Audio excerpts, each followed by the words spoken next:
అందరు నమస్తే. చాలా రోజుల తర్వాత ఈ పార్టీ మారిన ఎమ్మెల్యేలు రేవంత్ రెడ్డి ఇంటికి పోయి రేవంత్ రెడ్డితో సమావేశమైనరు.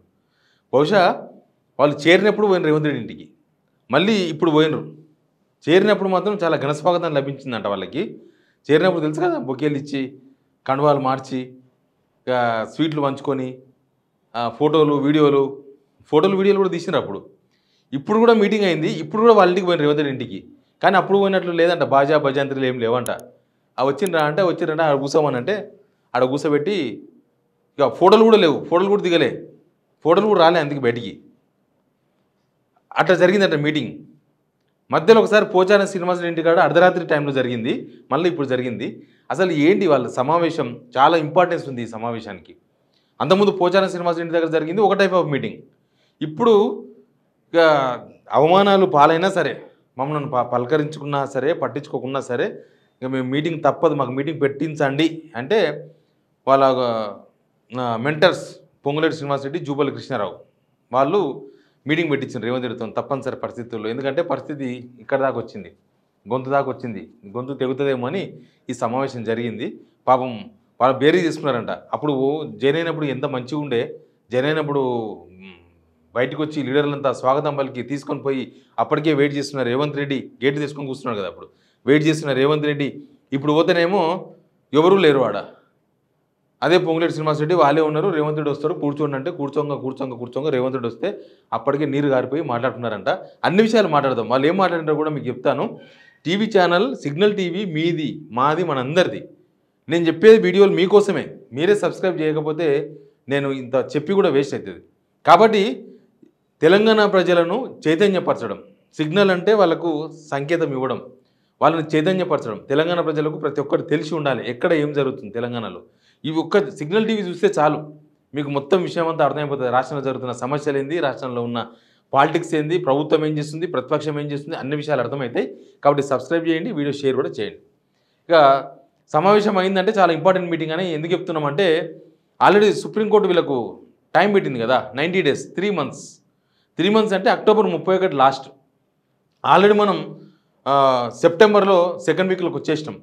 అంటే అటు తిరిగి ఇటు తిరిగి లాస్ట్కు అదొక 30 రోజులు, ఇది ఒక 15-20 రోజులు, మ్యాక్సిమం 45-50 రోజుల కన్నా ఎక్కువ టైం లేదు. సగం రోజులు అయిపోయింది. 90 రోజుల్లో సుప్రీంకోర్టు మీద ఇచ్చిన డెడ్ లైన్లో 90 రోజుల్లో సగం రోజులు అయిపోయినాయి. వీళ్ళు పైకి ఏమో చాలా గంభీరంగా సుప్రీంకోర్టు స్పీకర్ దానిలో ఏలు పెడుతుందా, సుప్రీంకోర్టు డెడ్ లైన్ పెట్టిందా, సుప్రీంకోర్టు డెడ్ లైన్ పెడితే అది స్పీకర్ ఎందుకు పాటించాలి, ఇవన్నీ మా సూచన ఇట్లాంటివి అన్నట్టుగా బయటికి మాట్లాడుతున్నారు. నిజంగా ఇది ఒక మేకపోతు గాంభీర్యం ఇది. ఎందుకంటే జరిగింది తప్పు. మీరు ఆ చట్టంలో ఉన్న ప్రకారం నడుచుకుంటేనేమో ఇబ్బంది లేకుంటుండే. కేసీఆర్ చేసుకున్న దానికి వీళ్ళు చేసుకున్న దానికి చాలా డిఫరెన్స్ ఉంది. కేసీఆర్ చేసుకున్నదేమో 2/3 చేసుకున్నారు, ఇక్కడ 2/3 కాలేదు.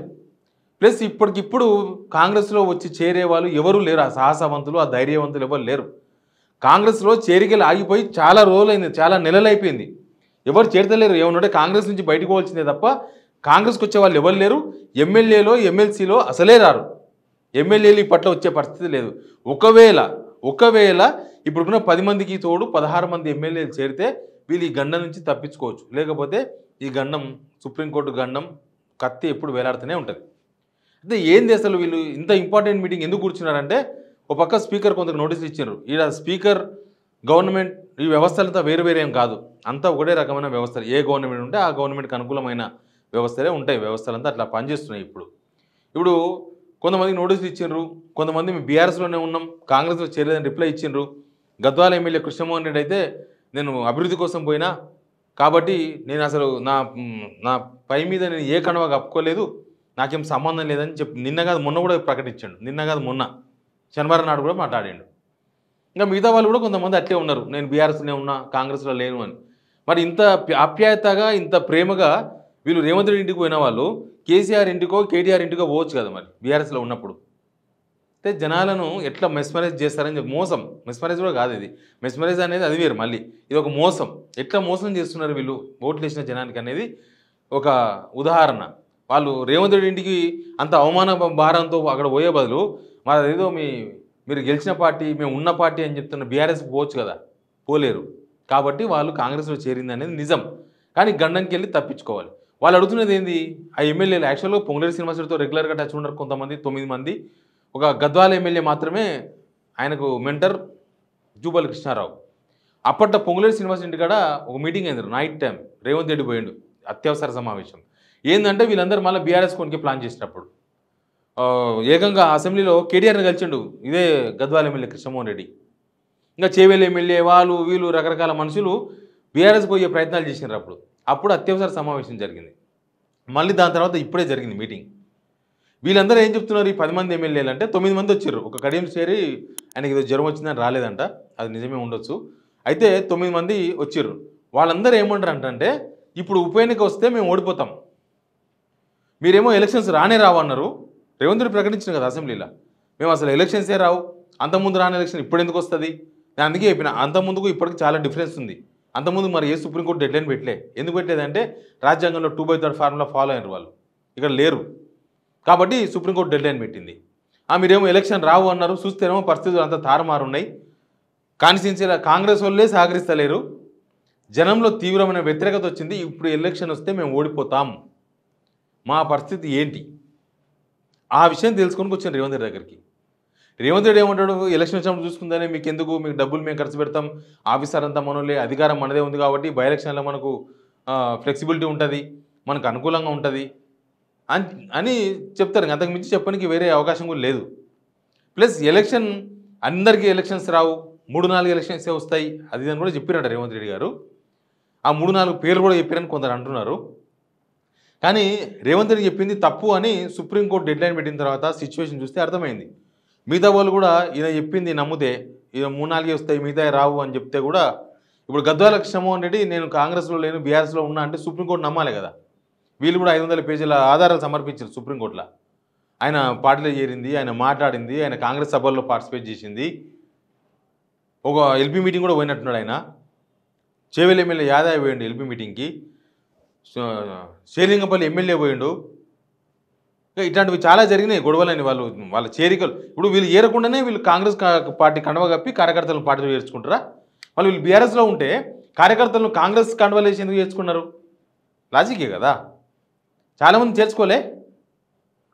అసెంబ్లీలో బీఆర్ఎస్ లైన్లో ఎందుకు కూర్చోలే? బీఆర్ఎస్లో వాళ్ళు బీఆర్ఎస్ సభ్యులుగానే అసెంబ్లీలో వీళ్ళ మీద వేటు పడే వరకు, అసెంబ్లీ వేటు వేస్తుందో సుప్రీంకోర్టు వేటు వేస్తుందో ఎవరో వేటు వేసిన దాకా వాళ్ళు బీఆర్ఎస్ ఎమ్మెల్యేలుగానే పరిగణిస్తారు టెక్నికల్గా. మన బీఆర్ఎస్ లైన్లో వాళ్ళు కూర్చోవాలి కదా, బీఆర్ఎస్ లైన్లో కూర్చోలేరు, వాళ్ళు కాంగ్రెస్ లైన్లో కూర్చుంటున్నారు పోయి. ఇట్లాంటి బోలెడని ఉన్నాయి, ఇట్లాంటి చాలా ఉన్నాయి. ఆ ఆధారాలను కూడా కోర్టులో ఉంటాయి. కానీ వీళ్ళ భయమంతా ఒకటే, ఎలక్షన్ రాకూడదు. చూసిర్రా, ఎలక్షన్ రాకూడదు. ఒక పక్క ఈ సర్పంచ్ ఎలక్షన్స్ అంటే వాయిదా వేసుకుంటూ పోతుండ్రు. గవర్నమెంట్ మీద వ్యతిరేకత వచ్చింది, ఇప్పుడు ఎలక్షన్ పోతే మొత్తం బొక్క పడుతుంది అని చెప్పి సర్పంచ్, ఎంపీటీసీ, జెడ్పీటీసీ ఎలక్షన్స్ అంటే వాయిదా వేస్తుంది గవర్నమెంట్ ఎప్పటికప్పుడు. వీళ్ళ చేతుల పని కాబట్టి ఏదో కోర్టుకు ఏదో ఒకటి చెప్పేసి ఇప్పుడు మళ్ళీ వాయిదా కోరుతుండ్రు కదా. సెప్టెంబర్ 30 డెడ్లైన్ పెడితే ఆ ఎలక్షన్ కూడా అయితలేదు, అయిపోయింది. ఇంకా 20 రోజులు వీళ్ళు నోటిఫికేషన్ ఇచ్చేది లేదు, పోయేది లేదు. ఇక ఇవేమో అట్లా వీళ్ళ చేతులు లేదు. ఈ ఉప ఎన్నికలు చూసిర్రా, జూబ్లీహిల్స్ ఆయన చనిపోయింది ఎమ్మెల్యే మాగంటి గోపీనాథ్, అది వస్తుంది. రేపు అక్టోబర్ 31 లోపు వీళ్ళ లెక్క తేల్చాలి. ఒకవేళ అక్టోబర్ 31 లోపు జూబ్లీహిల్స్ ఎలక్షన్ నోటిఫికేషన్ రాకపోతే సుప్రీంకోర్టు ఏదైనా సీరియస్ యాక్షన్ తీసుకుంటే జూబ్లీహిల్స్ నోటిఫికేషన్తో పాటు ఆ ఉప ఎన్నిక కూడా వస్తుంది. అవి 1 వస్తాయా, 2 వస్తాయా, 3 వస్తాయా, సుప్రీంకోర్టు ఎట్లా దీన్ని పరిగణిస్తుందని చాలా ఇంపార్టెంట్. కాబట్టి ఇప్పుడున్న సిచ్యువేషన్లో మరి ఈ ఎలక్షన్ అంటే వాయిదా పడుతుంది, ఈ ఎలక్షన్ వాయిదా వెనకలేదు.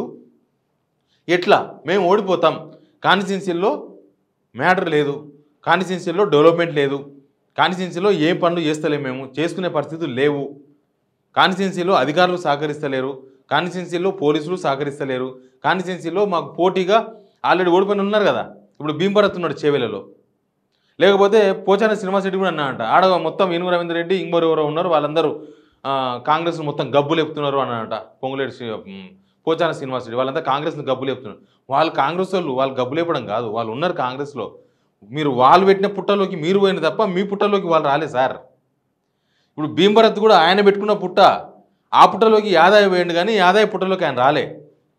సేమ్ కడియం చేరి దగ్గర కూడా అక్కడ కూడా అంతే, ఆల్రెడీ ఉన్నారు అక్కడ, అన్నీ ప్రతి దగ్గర ఉన్నారు. ఇప్పుడు జీవన్ రెడ్డి ఎమ్మెల్సీ జీవన్ రెడ్డి లేడా, మాజీ ఎమ్మెల్సీ జీవన్ రెడ్డి జగిత్యాల, మరి ఆయన ఇన్ని రోజులు కాపాడుకున్న పార్టీలోకి ఈ పాము జొర్రింది తప్ప పుట్ట పాతదే కదా. కానీ వాళ్ళు సహకరిస్తలేరు, వాళ్ళు గబ్బులు చెప్తున్నారు పార్టీని అని కంప్లైంట్ చేశారంట. ప్లస్ ఇప్పటికిప్పుడు ఎలక్షన్ వస్తే మేము ఓడిపోతాం అనేది క్లియర్గా చెప్తున్నారంట వాళ్ళు.